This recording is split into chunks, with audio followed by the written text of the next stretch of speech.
India's finance minister will present the budget for the 9th consecutive time this Sunday, that is today, February 1st. The economic survey released last week showed that India's growth powerhouse moment is here, but with significant global risks.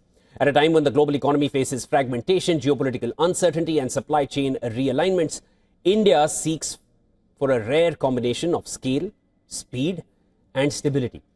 And this year's economic survey was more like a warning of global risks wrapped inside a package of good news. It made one thing very clear: India's growth is more structural now than cyclical. The survey has set the tone for the budget. It upgraded the potential GDP growth to above 7%.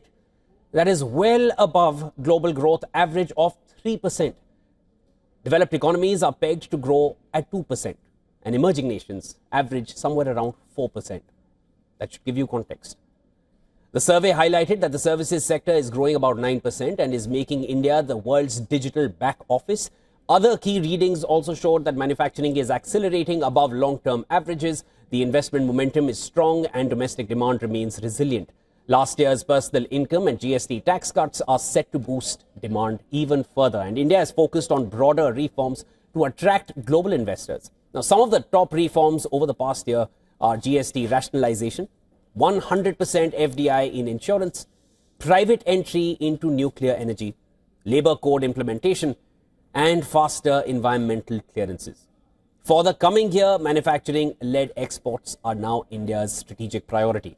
Expectations are that the budget will create long-horizon opportunities in electronics, autos, pharma, defense chemicals, and industrial clusters. Infrastructure, including roads, railways, and ports, are set to be the backbone of the next investment cycle to support new tech investments. And India is also looking at rapidly expanding digital and logistics corridors. Indian stock markets will be open, and that's a rarity. Only twice since independence have the stock markets functioned on a Sunday. The stage is set for a special trading session on the budget day, despite it being a Sunday, and investors will have a chance to react immediately to the announcements in the budget. That means we really get to see real-time reactions coming in to the announcements coming in from Delhi. All eyes are now on the budget and the policy announcements. Will the salaried class get more tax breaks? Will the government move away from its tradition and bet on something new? A lot of questions.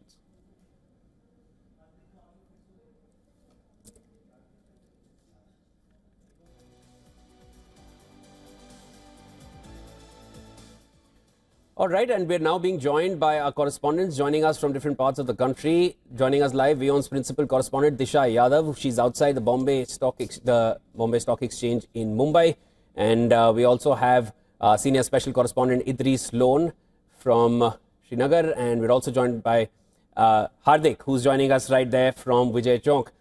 All right, I'll start with Disha. Disha, you're there in the heart of it all, of course.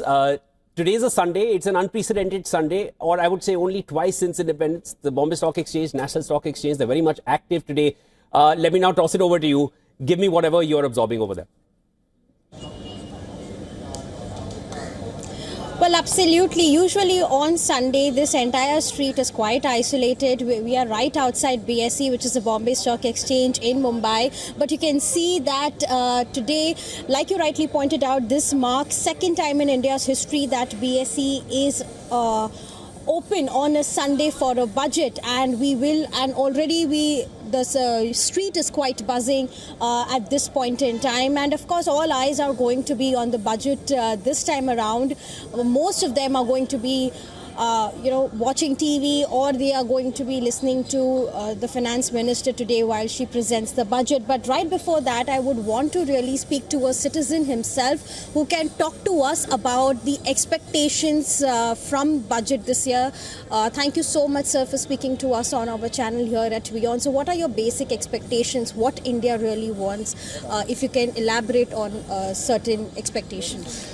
As a salaried person, I would say the most high expectation is from increasing the standard, deductions, because the inflation has been rising every year and the disposable income has been reducing. So if the standard deduction is increased, that will bring a big relief, and we are hoping for that.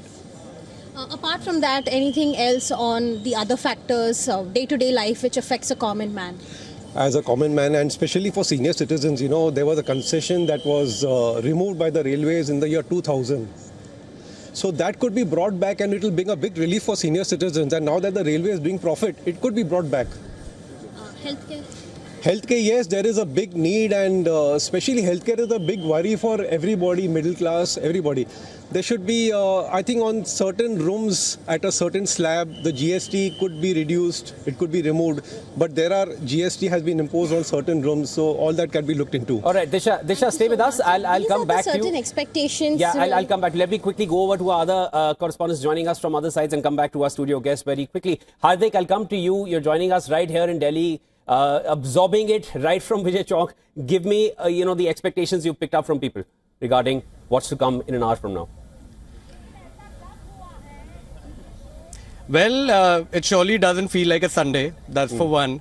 The expectations are running high in terms of the economic survey. It did give us a sense of where exactly the budget could focus on. So the first point obviously being around foreign inflows. So getting them back will be crucial. Indian stock market grew 10% in 2025 despite record outflows. So we would want that back. Now considering the global challenges, your export-oriented sectors, your MSMEs, I think they are also expected to get a major boost. Now we need to also keep in mind that most of the job creation is tied to the MSME sector. So I think that will also be crucial. Apart from that, words like AI, advanced manufacturing, we're going to be hearing a lot of those, not just in this budget, but also in budgets going forward. It'll be interesting to see how they manage the fiscal deficit, considering the spending, the expenditure that would increase, especially in defense. But I think for me, the key takeaway would be beyond the headline numbers, what does India do towards increasing its per capita income? India is set to become upper middle class by 2030. But I feel apart from the growth, what exactly does India do to fill in the gaps? I hear you. I think that will be more important. All right, Hardik, stay tight over there. I'll come back to you. And before